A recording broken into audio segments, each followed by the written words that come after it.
felt, Sorry, there was a bit of problem. Keep going. Sorry, John. yeah, I thought, no, I can't take on a ward sister's post because it wasn't just one ward, it was a rotational post. And I thought, I can't be responsible for the gynecological wards with babies that should, in theory, be miscarriages living, and I haven't got a clue how to deal with the situation.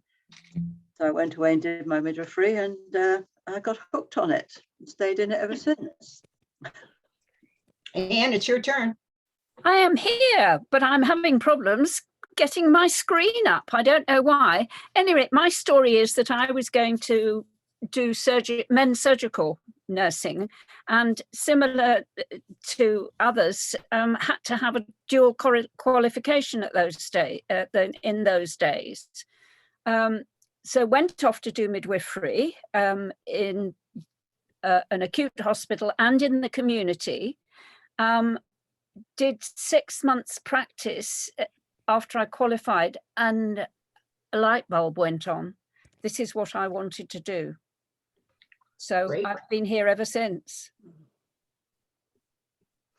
That's great. It's so interesting how all of you came into it from a slightly different angle and then kind of realized that that was where the kind of passion was and lived around it. So that's really great. Thank you for that. And to go on then to ask about what your connection to ICM is and to each other, yeah, and how you came to obviously then come onto the book. But yeah, ICM first. I don't know if anyone wants to start. We'll go age-wise again. Yeah. Well, in some ways, it is an age-wise thing. I got connected to ICM by the fact that the Australian College of Midwives, in its embryo form, had become involved with ICM unbeknownst to it, because Margie Bay signed us up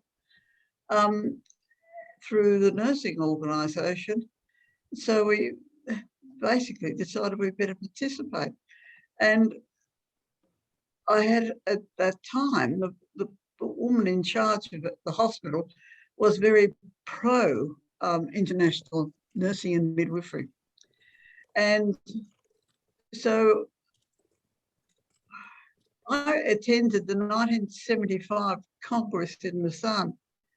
And as a sort of whirlwind, I was going around many places in the world having a look at midwifery on behalf of the hospital, and became engrossed with the fact that it actually met so many care situations throughout the world with people with extremely different resources to do it, educational preparations, but a great will to succeed and really care for women and their newborn. And so that's it. Now, I did not know any of these people until, I don't think, my memory is probably the Congress in Kobe. Am I right? Because Joan came in as relief sort of Secretary General because of Murray's incapacity. And Joyce, I think you were on a delegation from the United States. Yes. And that's really my first meeting up with these people. And they've been hounding me ever since. No, Margaret, I met you in Holland. Oh, yes. Yep. I got you. And you haven't got a picture to remind me about you. I'm sorry. You're right, in Holland. Yes. At that first international workshop we ran before Congress. Right. I didn't go to that workshop, but I remember persuading you to let me have the paper that you gave on maternal mortality and preventing maternal mortality at that conference.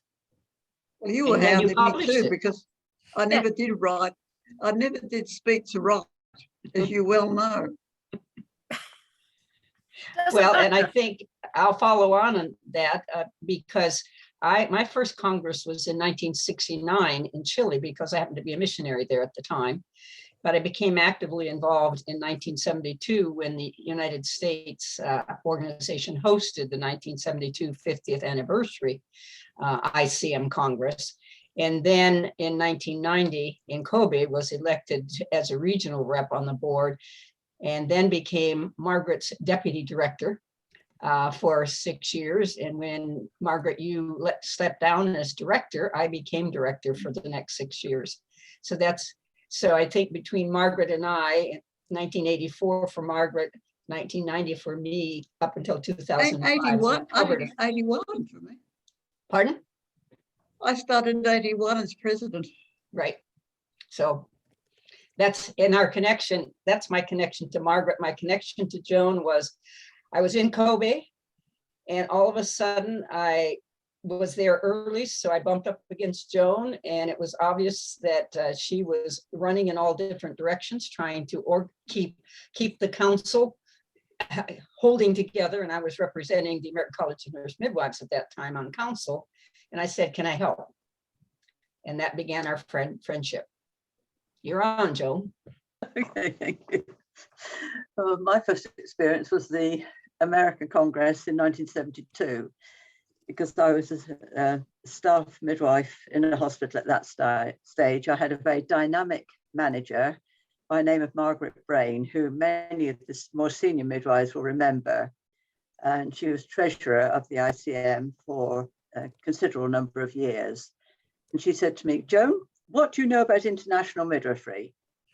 My face went blank. And I said, "Well, not a lot, really." "Well, get yourself to this Congress," which is what I did. And it certainly opened my eyes to what other midwives were experiencing in their own countries, how they were coping, how they were learning, how they were practicing. And again, I got hooked on congresses and learning from my midwife colleagues around the world. I had to miss one and that was the Holland one, because I persuaded so many of my staff to go, I couldn't go at the same time as well. And then in 1990, I was made redundant because midwifery was being put under nursing in the hospital I was working. And Margaret Brain again rang me up because she knew my situation and said, "What are you doing?" So I said, "Well, I'm actually doing my washing. I've just got back from holiday. Well, can you work in London for 2 or 3 days a week?" So I said, "Yes. Well, what do you want done?" Then she explained that Mari was very seriously ill and needing help. And so I went to help in the office. And then, yes, Mari was told she could not go to Kobe as the Secretary General to represent ICM and hold everything together at the Kobe Congress. And so I went out there. I'd done, I think, about 3 or 4 weeks in the office at that stage. So as far as the office side went, I was pretty green. And then, much to my surprise, later, after Mari passed away, I applied for the position and was offered the position of Secretary General, which I did for 9 years. Thank you. My first link with ICM was in 1987 in Holland. In 1985, I started the first international referee journal for midwives. So I wanted to go to this international conference in order to get people to write papers for my journal. I also wanted to help midwives write for publication. So I, over the years, have run quite a few workshops on writing for publication, and used to go and cajole people to write for me. And in 1996, I was asked to be the ICM representative at WHO, writing their postnatal module. And I've been going to ICM congresses ever since. Thank you. That's great. Next one. So coming back to the book and what you're writing together. So what compelled you to write this book, and why do you think it's important, like the history of ICM is important, I guess, now to how midwifery is now? Margaret did all of this.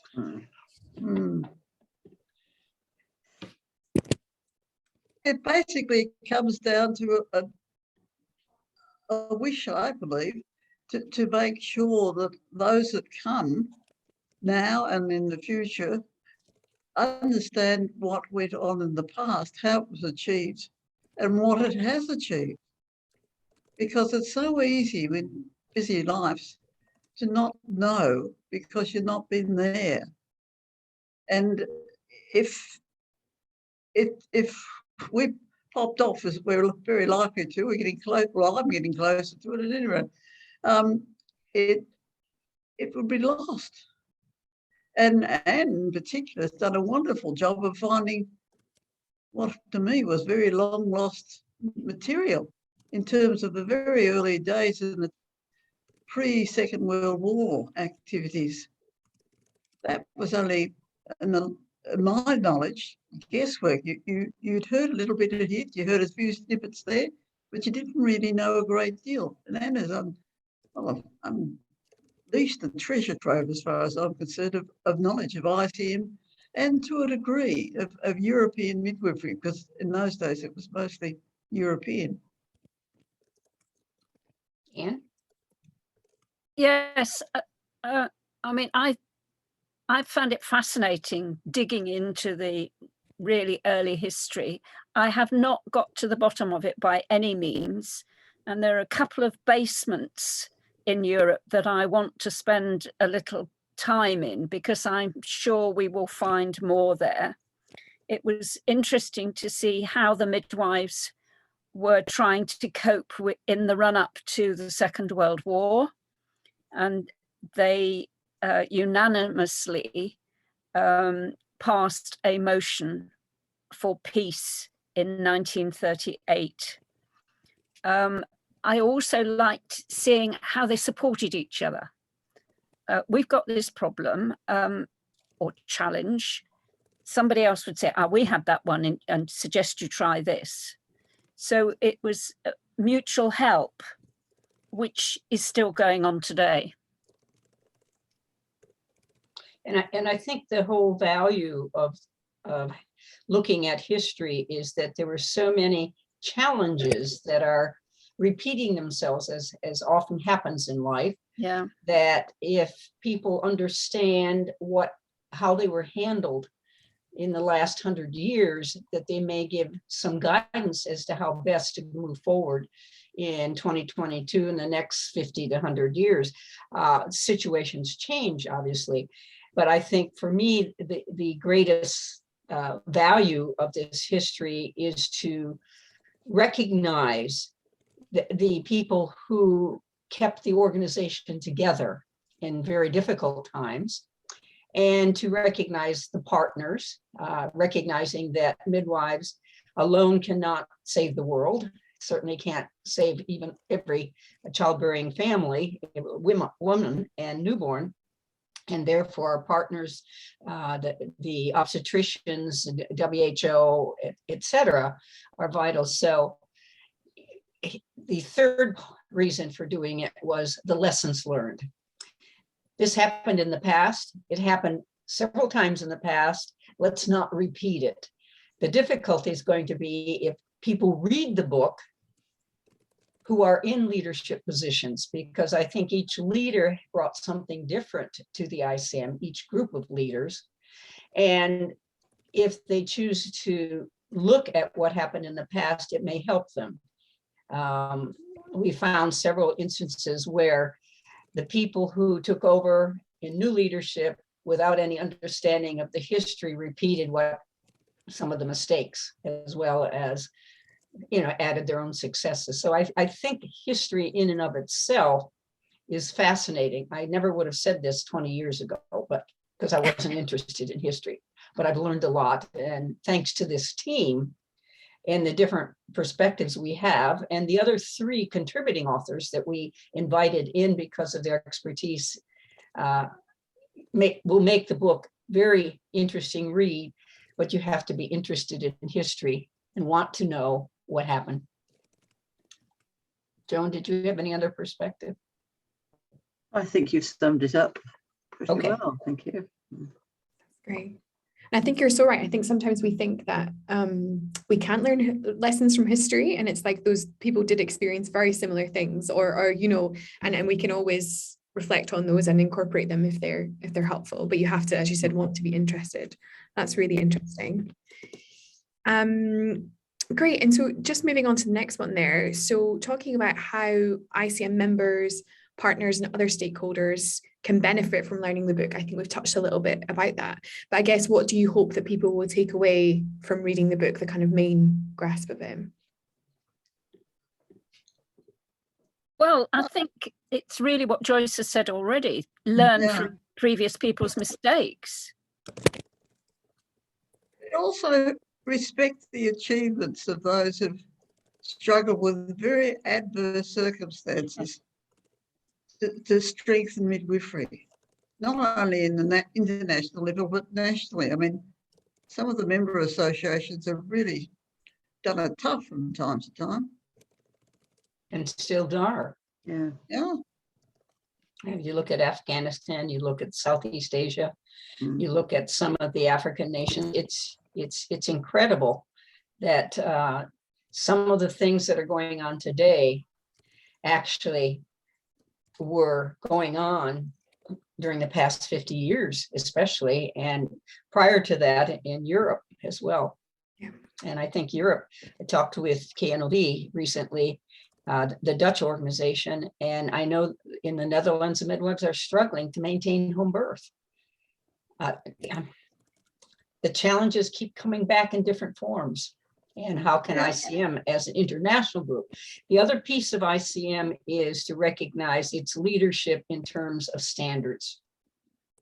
And I think when that came out, that could only have been built upon what everybody did, the foremothers, what they were doing before we even got to the 90s and the early 2000s when the standards were. Without that history, we wouldn't have been able to move forward into the standard setting. That makes sense. I think it's significant that an organisation that was really built on first world women, and they were coming together to strengthen midwifery and provide better care, has permeated throughout the world, and it is now truly international. I think it's rather a marvellous achievement.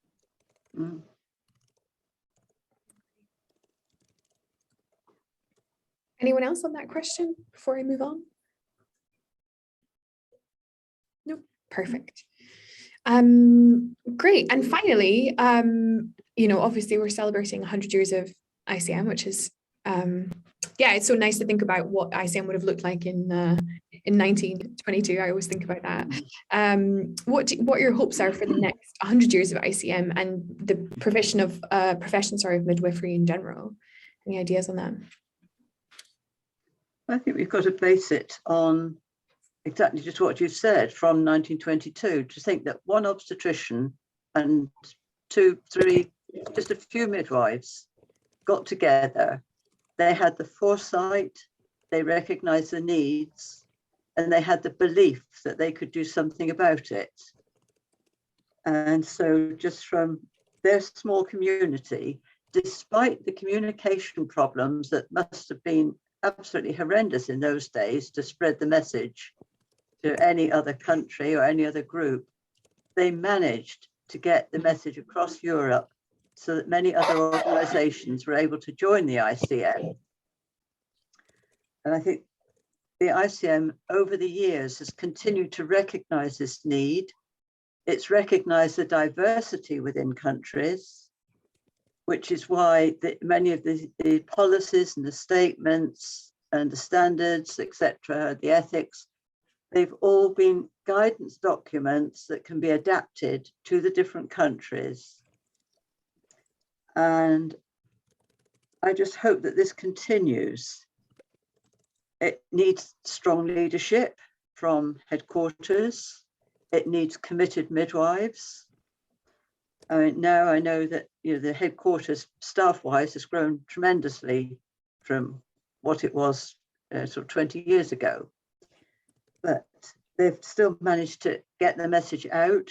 They've increased the number of partners that they're working with, which I think is also essential for maintaining that global cohesion, if you like, and helping governments to realise the significance that midwives can play in improving the health of mothers, babies and families, and hopefully improving standards for midwifery training and midwifery practice and the conditions under which midwives do practice.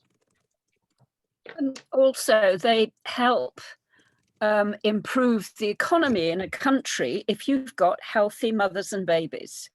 And this is what the ICM is striving for. They need to carry on doing that. And the Times tell you that basically once you provide that excellent standard of care for women and babies, the whole health system is working and therefore the whole nation is better. Yeah.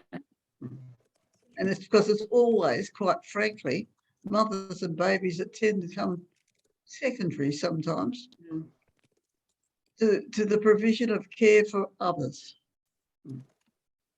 Yeah, for many years, I've said that without healthy women, you won't have healthy newborns. Without healthy newborns, you won't have healthy adults. And without healthy adults, you won't have a healthy nation. And that midwives are essential to the health of women throughout the world. And I think that it's very important to realize that the future has to be in the hands of women and midwives working together within systems that are supportive in order for the world to be more peaceful. I don't know that we'll ever get to the point where it's totally peaceful, but it certainly is important for healthy societies, healthy economies, as Margaret said. I think one of the other things is that as I explained to the team some time ago, there have to be a cadre of midwives who become politicians, because without political action, there aren't going to be many changes. And that's what I think this history that we have uncovered and discussed throughout the book shows that great strides were made forward with leaders who are also politically active. Marjorie Bays, for example, who kind of knew what was going on in WHO and everything else in Europe and could reach out to people. Edith Pye before her, and several of the midwives that Anne can mention, which I'm blocking on right now. But if you look at the essence of incredible progress made forward, look at the leaders who were leading it. Look at their political activism. It's nice, and we need every midwife caring for women, but that isn't enough. We can't be satisfied with a cadre of a profession which only is concerned with direct care. There have to be a group of midwives, and I'll speak from experience, younger midwives than the team that's talking with you right now, who are very committed. And that's why I think the Young Midwifery Leaders Program of ICM started some years ago is vital, because we need politicians. There were politicians in Japan when we were there in Kobe. Sonia Scully, an ICM president, became a member of parliament. There are many examples like this, but it's going to take more than that in today's world. Then what do I call value-added midwives? Yeah. So we've grown from, I should probably let Anne summarize. We've grown from a group of women who were concerned about healthy mothers and babies and concerned about getting together in those first from 22 to 38, to a group now that is politically active, using all forms of social media, although some of us elders feel that there's still midwives in the world, some areas of the world that don't have access to social media. So how is ICM going to deal with them? How is ICM going to get the message to them? And I think that's one of my concerns going forward is, are you reaching everyone? The multiple language groups, etc. And we also touched very briefly on the fact that it has taken some 50 years or so for ICM leaders and midwifery associations, our members, to understand there shouldn't be this gap between the rich and the poor. There shouldn't be this fight between, well, but these are the high resource country interest, and we're not interested in what low interest country, lower income countries' interest. And yet that's where the need is greatest in terms of women dying unnecessarily, babies dying unnecessarily. And I think it's vital that the leadership of ICM recognize that we're a diverse group, diverse languages, diverse cultures, diverse races, and to keep that always in mind going forward.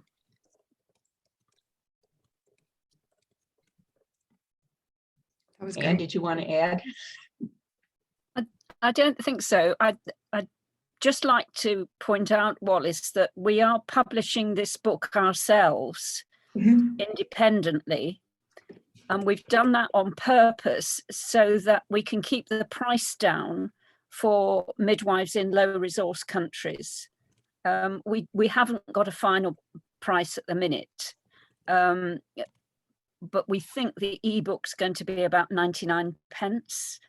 And the paper one probably £4, which, considering how much is in the book, is really good and will help midwives associations who have not yet joined the ICM, but will give them a chance to understand what the ICM can bring to them and what they can give to ICM.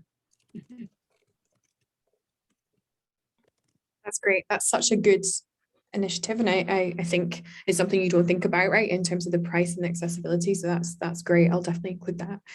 I think we would be remiss if we didn't. Joan, you recognize Anne and her incredible work with all of the early history, and that she's still digging. But I think we also have to recognize this team wouldn't have worked without Joan spending probably years searching the archives at the Wellcome Library. Yes. And without that, I couldn't write. I mean, I had 12, 15 years of my own papers, but that's kind of biased to only use my own. So I think that each member of this team, including the 3 contributing authors, Katie Dawley, who did the gender socioeconomic status theme to sort of set the stage, and Karen Gilliland, who took the lead on the partnership between women and midwives, and then Franca KD, who actually then provided the last chapter, which is looking forward the next 100 years. And I think the team only worked because everyone was working together. And I think that's essential for anybody who's going to read the book to say, okay, well, look at the faces of these people who wrote this. We don't represent all cultures. We represent a few languages, but not all cultures.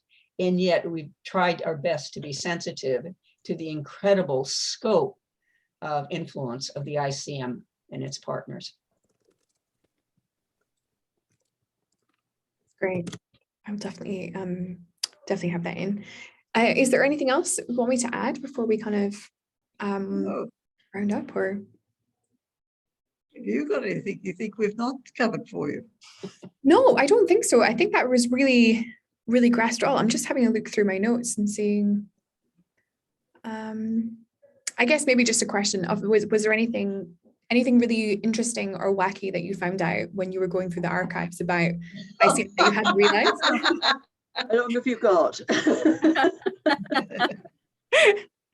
Yeah, I imagine there's loads. But is there any ones that are safe for the blog to include? Well, I mean, like I said, that I got hooked on congresses because of sharing with my colleagues. midwives from around the world, once they heard about the Congress, they wanted to get there. And some of them really did go out of their way. There's an example in the book where midwives came to the Congress with bags of nuts, expecting to pay their registration fees. They couldn't bring currency for various reasons. They didn't have it, or they couldn't get it out of the country. But, you know, please, would you accept this in exchange for that?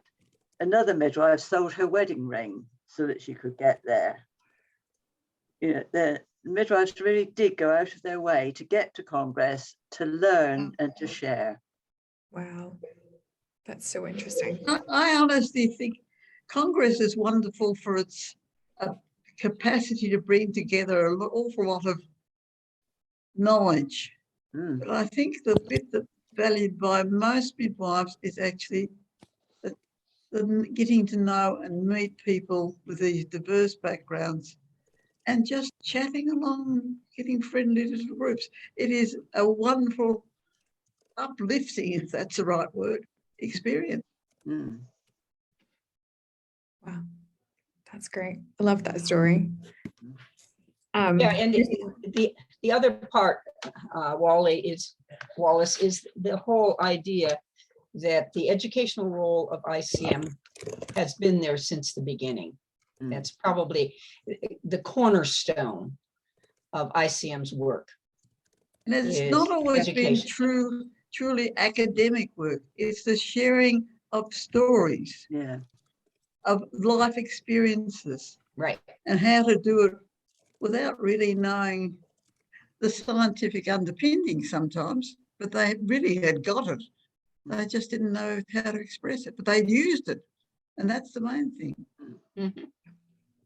That's a point well taken. The other piece of that is, as you said, that Congresses offer the opportunity to be exposed to different cultures, to different races, and I think that helped a lot of the ICM leaders.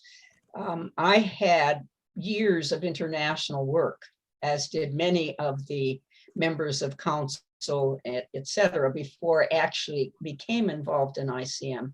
Others came to those leadership roles having to learn the variety and the incredible diversity that existed, and yet the unity of spirit in terms of wanting to be the best midwife you could be.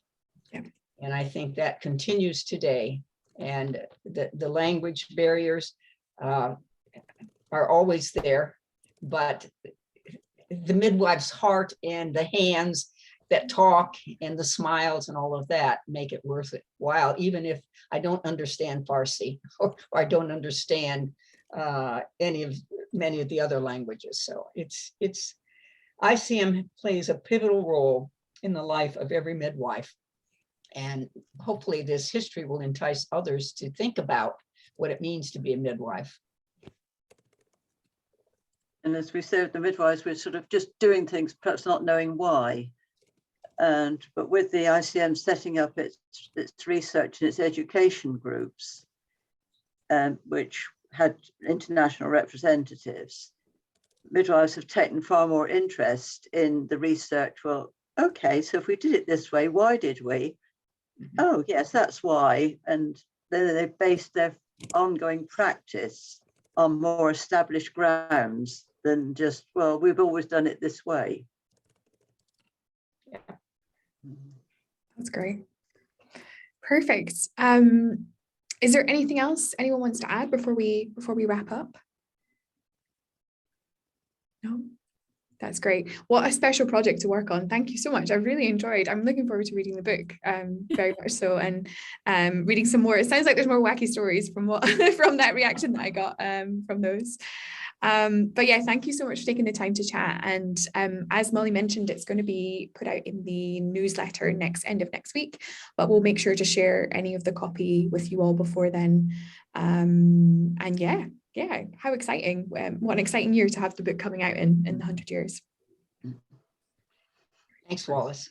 No worries Thank you at all. very much. Thank you, and thanks for getting up early. And I'll give Molly a row for not coming onto that one. Or staying up late. That's Or Margaret. staying up late, yeah.